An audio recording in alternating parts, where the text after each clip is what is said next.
Hello everyone, welcome back to my channel.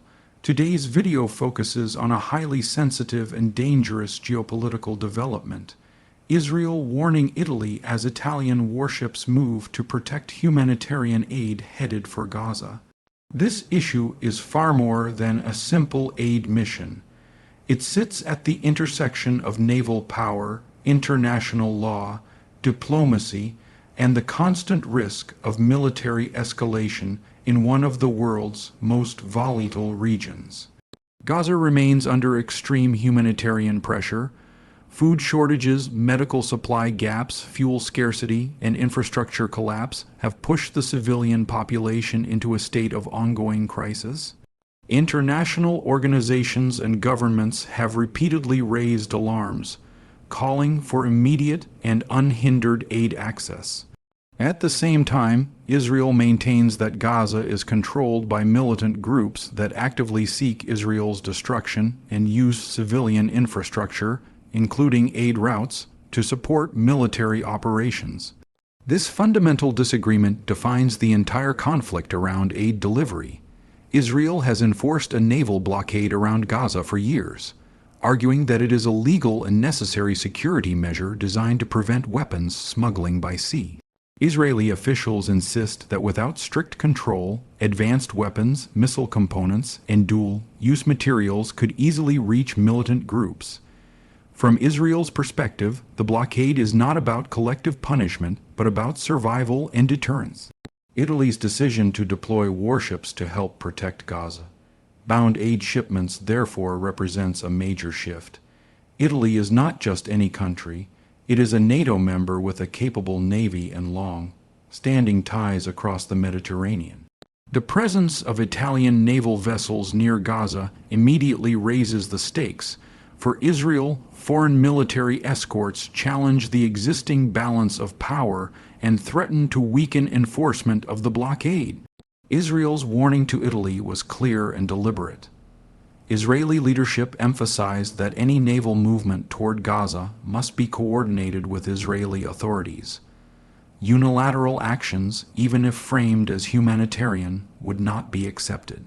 The message was not aimed solely at Italy, but at all European states considering similar initiatives. Israel was signaling that its red lines remain firm, regardless of international pressure. From Italy's perspective, the move is shaped by moral, political, and strategic factors. Public opinion across Europe has grown increasingly critical of the humanitarian situation in Gaza. Italian leaders face domestic pressure to act rather than simply issue statements of concern.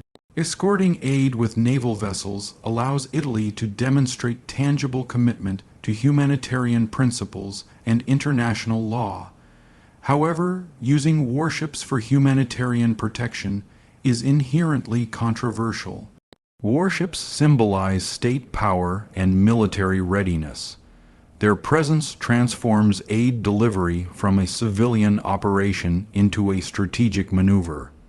Even if Italy's intent is purely defensive, the optics suggest confrontation. This is precisely why Israel reacted so strongly. International maritime law sits at the center of this dispute.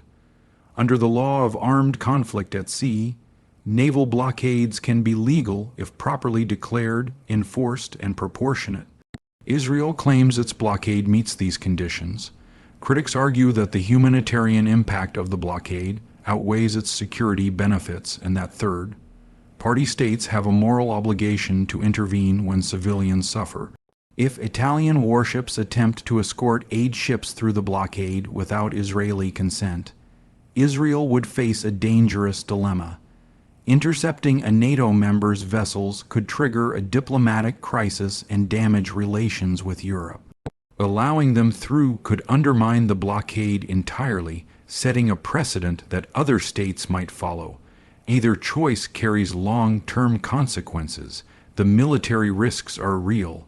The Eastern Mediterranean is already crowded with naval forces from multiple global and regional powers. Increased military traffic raises the risk of miscalculation. A radar lock, a misunderstood maneuver, or a warning shot could escalate rapidly. In such environments, even professional and disciplined navies operate under immense pressure. Israel's navy is experienced in coastal security and blockade enforcement. Its rules of engagement are strict but designed to escalate quickly if threats are perceived.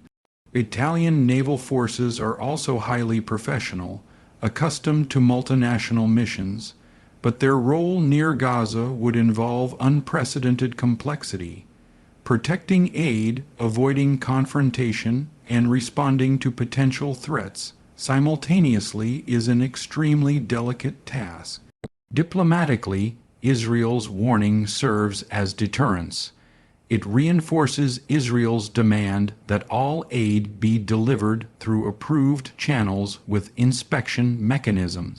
Israel argues that land crossings and coordinated delivery systems already exist, and that bypassing them increases the risk of aid diversion to militant groups. Italy and its supporters counter that existing channels are insufficient and too slow to address the scale of humanitarian need. The United States plays a quiet but critical role in the background. As Israel's closest ally and a leading NATO power, Washington has a strong interest in preventing clashes between Israel and European partners. Behind the scenes, diplomacy often aims to find compromise solutions, such as multinational monitoring, enhanced inspections, or temporary humanitarian corridors. Still, political realities in each country limit how far compromise can go. Regional actors are closely watching the situation. Militant groups in Gaza may view foreign naval protection as international validation of their narrative. Other regional powers may exploit the situation to criticize Israel or Western policies, depending on how events unfold. Every move becomes part of a larger information and influence battle. Despite all the strategic calculations, the humanitarian reality remains undeniable. Civilians in Gaza are suffering, and delays in aid delivery have severe consequences. Hospitals struggle, families face hunger, and infrastructure continues to collapse. Many argue that humanitarian assistance should never be politicized or militarized. Yet in modern conflicts, neutrality is increasingly difficult to maintain. Israel insists that responsibility also lies with militant groups that operate within civilian areas and divert resources for warfare. This argument resonates with Israel's supporters, but is rejected by critics who emphasize civilian protection above all else. These competing narratives ensure that any action, whether Israeli enforcement or Italian intervention, will be fiercely debated. The deployment of Italian warships to protect aid symbolizes a broader shift in international engagement. When diplomacy and statements fail to produce results, states turn to visible action. However, visible action in a conflict zone carries risks that are difficult to control. Humanitarian intentions do not eliminate the possibility of confrontation. This situation highlights a painful paradox of modern warfare. Aid missions require protection because conflict zones are dangerous, yet the very act of protection can escalate tensions. Warships escorting food and medicine reflect both compassion and coercion. Israel's warning to Italy captures this paradox in stark terms. The coming period will be critical. Quiet negotiations may lead to coordination mechanisms that allow aid while preserving security. Alternatively, public standoffs could harden positions and strain alliances. While a direct naval clash remains unlikely, the risk cannot be dismissed in such a charged environment. Ultimately, this episode reminds the world that in long-running conflicts, even humanitarian efforts are shaped by power, fear, and strategic calculation. The challenge for all sides is to prevent human suffering without igniting a wider confrontation. Like, share, and comment.